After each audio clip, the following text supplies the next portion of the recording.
Magandang araw po. So ngayon, may tapos na naman tayong LPG mode, no? Yan. Ito yung order ni Sir Iman Malayo, taga Antipolo. So ayan. So yung iba natapos na natin. Kahapon na-deliver natin itong kay Sir Elmer taga Marantaw, Marawi. At saka si Sir Makinig taga Negros. So na-deliver na po natin yan kahapon. So yan, ito pa yung mga sunod natin na gagawin. May schedule na po ito. So hintay-hintay lang po kayo sa mga nag-order. So lahat po ito nag-down. So yan po yung policy natin na ginagawa natin pag mag-down payment. Kasi yung magsabi-sabi lang na mag-order, so hindi natin yan kinikiter. Kasi yan nga, yun ang policy natin, nagpa-down payment tayo. So ngayon, so i-test-pair natin ito at paglutuan na din natin ngayong umaga sa ating pang-umagahan. Okay? Ito na po yung apoy, no? Yan. So ngayon ay magsasaing tayo. Ito, magsaingan natin ito para matispair natin, matisting natin kung ano yung apoy. So number 3 lang po. So lagasan natin ganun. So pag magsaing tayo, kalahati lang po yung ating blower. So gagamitan natin na ito ng anti-apaw. Ito po yung pang anti-apaw natin. Murang-mura lang po ito. Tag 49 pesos lang po ito. Pero napakahalaga ito sa ating use oil kalan. Kasi nga, ang mangyayari, ganito yan pag maapawan ng tubig. Yan. Pag masabukan siya ng tubig, yan, lalaki yung apoy niya. So kung ganun, mag-apaw, huwag kayong mag-worry. Patayin nyo lang dito yung blower para hindi po lalakas. Hanggang sa maubos na yung tubig doon sa loob, babalik na naman yan. Pwede rin naman ito. Ito yung gagawin natin na anti-apaw. So ito, maprotektahan niya din, no? Kahit na maapawan siya. So napaka-safety. Yan.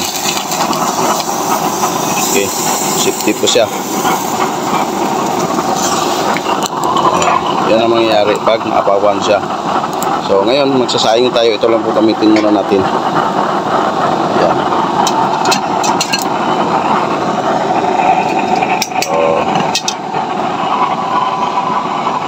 Yan. Yan yung apoy nyo. Yan na lang po, normal lang tulo niya. At may oil level regulator naman po. Kung halimbawa hindi natin matsansya dyan, kusa na lang po yan lalabas dito. So kailangan lang po natin linisan din minsan kasi babara din yung mga carbon dyan dahil mayroon yang lagay natin na steel wool. Okay.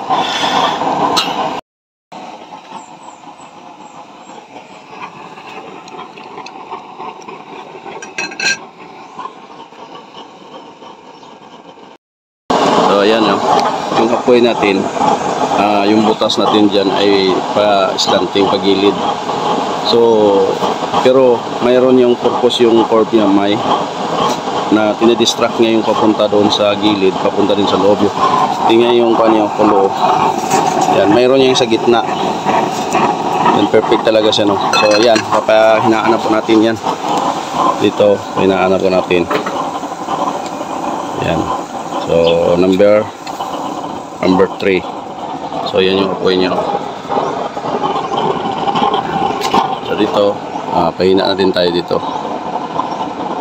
Pero mayroong konting patak din para may supply din siyang konti. Yan, ganyan na lang yung patak niya para may supply din siya doon.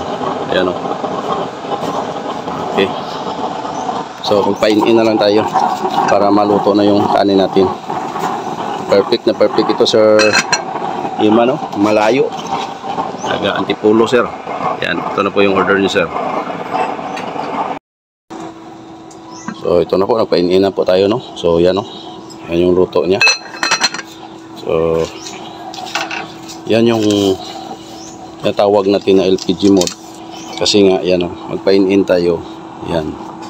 Sa baba lang yung apoy niya, pero may binubuga pa yun siya sa taas. Yung init niya, ang hangin na init, binubuga niya dito sa uwit ng kaldero natin para maluluto yung ating kanin o ano man yung linuluto natin na hindi siya masusunog.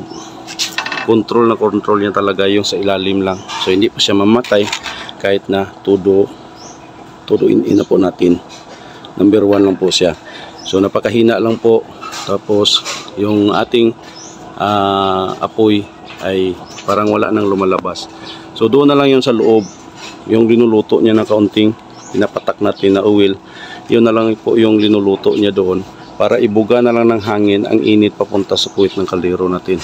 So ayan, perfect na po itong ating gawa na is oil kalan.